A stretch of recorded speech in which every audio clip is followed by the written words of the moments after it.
მე-13 საუკუნის შუახანები იდგა. დრო, როცა საქართველოს ცა ბნელ ღრუბლებს დაეფარა. თამარ მეფის მზისგან გაბრწყინებულ ქვეყანას ახლა მონღოლთა ურდო უმოწყალოდ თელავდა.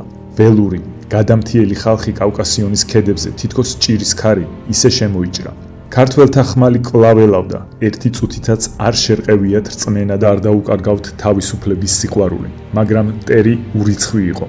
როგორც ზღვა, რომელიც კლდეს მძლავრად ეჯახება. და როცა ხმალი დაიღალა, როცა დაღვრილმა სისხლმა მიწა აავსო, საქართველო მონღოლთა ხელში ჩავარდა. თუმცა მონღოლებს ერთი რამის შიში ყოველთვის ჰქონდათ. შიში ქართველთა ერთობისა. მათ იცოდნენ, რომ თუ ოდესმე კვლავ გაერთიანდებოდა აღმოსავლეთი და დასავლეთი, იბერიასა და აფხაზეთს ერთი გულის ცგერა გაუჩნდებოდა, მაშინ ამ ხალხს ვეღარ დაიმორჩილებდნენ. ამიტომ მიმართავდნენ ვერაგობას. ძმას ძმის წინააღმდეგ ამხედრებდნენ. აღვივებდნენ მათ შორის უნდობლობას, ეჭვს. დაარწმუნეს ამერი და იმერი, რომ ერთი მეორესთვის კონკურენტი და მტერია. ქვეყანა გაიხლიჩა, გაუტანლობის მტვერმა დაფარა დიადი წარსულის ჭრდილები. თუმცა ღმერთი არასდროს ივიწყებს მის მოიმედე ადამიანებს. გამოჩნდა კაცი, აფხაზეთის თავადთაგანი.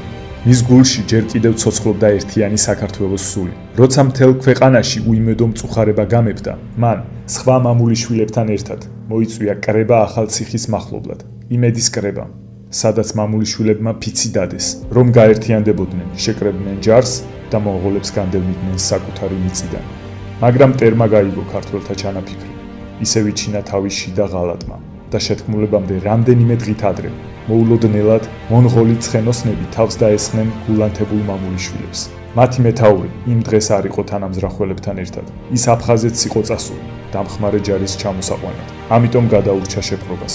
თუ უკვე მიხვდით ვინ იყო ეს დიდი ქართველი, შეგიძლიათ დააპაუზოთ ვიდეო და კომენტარებში დაწეროთ მისი სახელი. შემდეგ კი ბოლომდე უყუროთ ვიდეოს და ნახოთ მართალი იყავით თუ არა. ახლა კი განვაგრძოთ თხრობა. ქართველები უიარაღოდ იყვნენ, ისინი შეიპყრეს და მიჰგვარეს ნოინს. მან შეხედა ტყვეებს და უთხრა მათ, გამოტყდით, რომ აჯანყებას აპირებდით, თორემ ისეთი ტანჯვა გელით კაცი ვერ გადაიტანს. მაგრამ ქართველებს კრინტი არ დაუძრავთ. არც ერთი გატყდა. მაშინ ნოინმა ბრძანა, გაძარცვეთ, თოკებით შეუკარეთ მკლავები, თაფლი წაუსვით და მზის გულზე დასხით, იქამდე სანამ ენა არ გაუტყდებათ და თავიანთ დანაშაულს არ აღიარებენ. დაყარეს ტყვე ქართველები მცხუნვარე მზის ქვეშ. დღე და ღამე დაუნდობლად ხრავდნენ მწერები მათ სხეულებს, მაგრამ მათი გული კლდესავით უცვლელი იყო. თითოეული მათგანი უხმოდიტანდა საშინელ წამებას. იმ დროს, როცა დანიშნული დღე მოახლოვდა, აფხაზეთიდან თავისი ლაშქრით ახალციხისკენ წამოვიდა შეთქმულთა მთავარი იმედი. მაგრამ დანიშნულ ადგილას მეგობრების ნაცვლად საშინელი ამბავი დახვდა. მან მიიღო გადაწყვეტილება და გადადგა ნაბიჯი, რომლის გადადგმაც მხოლოდ ნამდვილ გმირს შეუძლია. მე უნდა წავიდე მარტო, თქვა მან, რადგან მეგობრებთან ერთად უნდა ვიყო, თუნდაც სიკვდილში. ანისის მოედანზე მისულმა საზარელი სცენა იხილა. გაშიშვლებულნი, თოკებით შეკრულნი, ზით დახრუკულნი და მწერებისგან ხორცდაგლეჯილნი ისხდნენ ქართველები. მაგრამ თვალებში ცეცხლი არ ჩამქრალიყო, არც შიში ჩანდა იქ, მხოლოდ ღირსება კრთოდა მათ მზერაში. არ შეიძლება რომ ჩემი ძმები იტანჯებოდნენ და მე მათთან არ ვიყო. გაიძრო მოსასხამი, მოიხსნა ბეჭდები. საკუთარი ხელით წაისვა თაფლი და მათ გვერდით დაჯდა. თითქოს სულიერად განათლდა იმ დღეს ერი. ერთი ქართველის ტკივილი ყველას ტკივილად იქცა. როცა ნოინმა ეს გაიგო, გაოცდა. კითხა მას, რად მოიქეცი ასე? შენ ხომ თავისუფალი იყავი? მან კი მიუგო. ისინი უდანაშაულონი არიან. თუ მათი დასჯა სამართლიანია, მეც მათ გვერდით უნდა ვიდგე და თუ უდანაშაულოთა სისხლი უნდა დაიღვაროს, დაე მე ვიყო პირველი. ნოინი გაჩუმდა.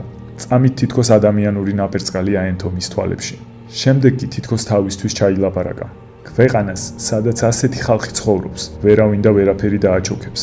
ვერავინ იტყვის დარწმუნებით, რამ გადაადგმევინა ნოინს ეს ნაბიჯი, მაგრამ მან გაათავისუფლა ქართველები. მათი მხსნელის მაგალითმა მარტო ისინი კი არ გადაარჩინა, არამედ გადაარჩინა ქვეყნის სული, ერთგულებისა და ღირსების სული, რომელმაც შემდეგ საუკუნეებშიც კიდევ არაერთხელ გამოაღვიძა ჩაგრული და გახლეჩილი საქართველო. მათ ისევ გააერთიანეს ქვეყანა, აღადგინეს ძმობა. მონღოლთა უღელი კი, როგორც ქარმა მტვერი, ისე გაფანტა ქართლის ველებზე.